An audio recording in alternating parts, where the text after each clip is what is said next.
ಬಹಳ ಒಂದು ಕೆಟ್ಟ ಒಂದು ರೋಗ. ಅದು ಮೊದಲು ಯಾವುದೇ ಗೊತ್ತಿಲ್ಲದೆ ಹರಡ್ತಾ ಹೋಯಿತು.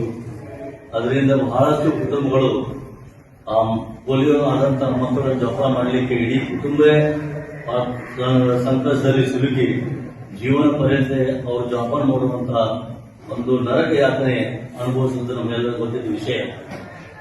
ಇಂತಹ ಒಂದು ರೋಗವನ್ನು ಪಡೆದು ಓಡಿಸಬೇಕು ದೇಶದಿಂದ ಅಂತ ಹೇಳಿ 19 ಈಗಾಗಲೇ ಗಲಗಲಿ ಅವರು ಹೇಳಿದರು ವಿಸ್ತರವಾಗಿ 1972ರಲ್ಲಿ ನಮ್ಮ ದೇಶದಲ್ಲಿ ಪೋಲಿಯೋ ಪಲ್ಸ್ ಪೋಲಿಯೋ ಹಾಕಲಿಕ್ಕೆ ಪ್ರಾರಂಭ ಆಗಿದ್ದು, ವಿಶ್ವದಾದ್ಯಂತ 1995ರಲ್ಲಿ ಪ್ರಾರಂಭ ಆಗಿದ್ದು.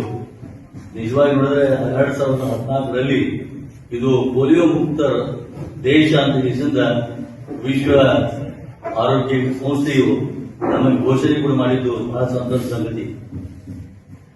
ಆದರೆ ಈಗಾಗಲೇ ಹೇಳಿದಾಗೆ ನೆರೆ ಒಂದು ದೇಶಗಳಲ್ಲಿ, ಅದರ ನಮ್ಮ ಪಾಕಿಸ್ತಾನದಲ್ಲಿ ಆಗಲಿ ಮತ್ತು ಇನ್ನು ಆಫ್ರಿಕಾ ದೇಶದಲ್ಲಿ ಆಗಲಿ ಕೆಲವೊಂದಷ್ಟು ಗೊತ್ತಾಗಿ ಈಗ ಅವರ ಮುಂಜಾಗ್ರತೆಗಾಗಿ ನಾವು ಕೂಡ ವೈರಸ್ ಇಲ್ಲೂ ಕೂಡ ಆಗಬಾರದು ಎಂಬುದಕ್ಕೋಸ್ಕರ ಅದನ್ನು ದಕ್ಷತೆಯಿಂದ ಮತ್ತು ನಮ್ಮ ಎಲ್ಲ ವೈದ್ಯಾಧಿಕಾರಿಗಳು, ಕೇಂದ್ರ ಸರ್ಕಾರ ಮತ್ತು ರಾಜ್ಯ ಸರ್ಕಾರದ ಎಲ್ಲ ಸಿಬ್ಬಂದಿಗಳು ಕೂಡ ಇವತ್ತು ಜನರ ಒಂದು ಹಿತದೃಷ್ಟಿಯಿಂದ ಮಕ್ಕಳಿಗೆ ಪೋಲಿಯೋ ಡ್ರಾಪ್ ಹಾಕುವುದು ಪ್ರಾರಂಭ ಆಗಿದೆ.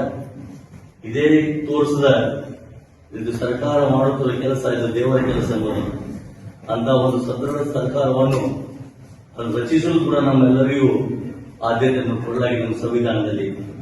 ಅದರಿಂದ ಇವೆಲ್ಲವನ್ನು ನೋಡಿದಾದರೆ ನಾವು ಸರ್ಕಾರದಿಂದ ಬಹಳಷ್ಟು ನಾವು ಪ್ರಯೋಜನವನ್ನು ಕೂಡ ಪಡಿತಾ ಇದ್ದೀವಿ. ಅದರ ಹಾಗೆ ನಾವು ಕೂಡ ಶ್ರದ್ಧೆಯಿಂದ ಭಕ್ತಿಯಿಂದ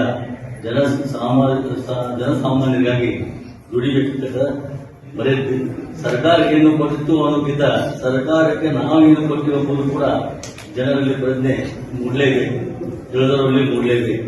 ಅದರಿಂದ ಇಂಥ ಒಂದು ಮಹಾನ್ ಕಾರ್ಯಕ್ಕಾಗಿ ಇವತ್ತು ಲಯನ್ಸ್ ಕ್ಲಬ್ ಆಗಲಿ, ರೋಟರಿ ಕ್ಲಬ್ ಆಗಲಿ, ಇನ್ನಿತರ ಸಂಸ್ಥೆಗಳು ಕೂಡ ಸಹಾಯ ಸಹಕಾರ ಮಾಡ್ತಾ ಇರುವುದು ಬಹಳ ಶ್ಲಾಘನೀಯವಾಗಿದೆ.